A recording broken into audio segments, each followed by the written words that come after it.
After finishing his work, old Caspar is sitting in the sun in front of the cottage, watching his granddaughter, Wilhelmine, play.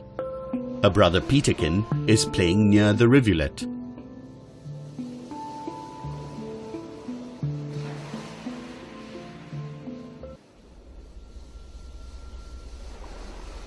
He comes back holding something large and round, which he has found near the stream. He brings it to the old man, who tells him that it is some poor fellow's skull, who must have been killed in the great victory of Blenheim.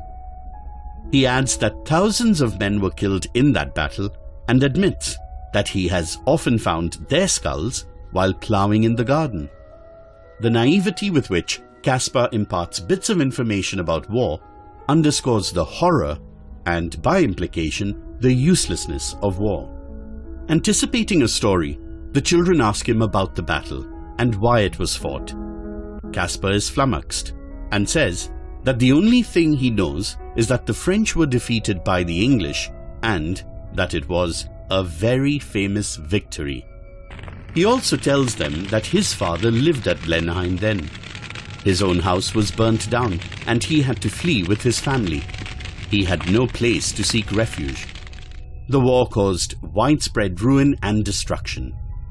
He tells them that thousands died in it, and the dead included not only soldiers, but also townspeople, young and innocent children.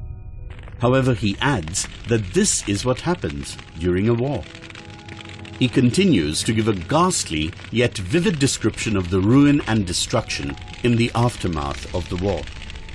Bodies were lying around, scattered and rotting in the sun.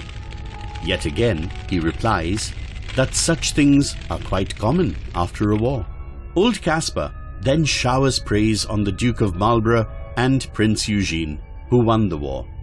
Just then, little Wilhelmine instinctively explains that it was a very wicked thing.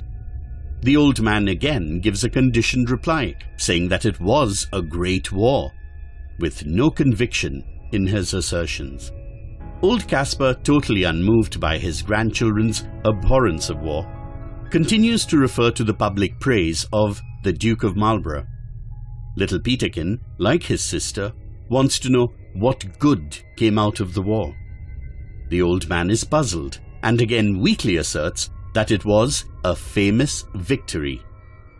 By making Caspar's response feeble, unsure and stereotyped, the poet is getting the reader to react strongly against war.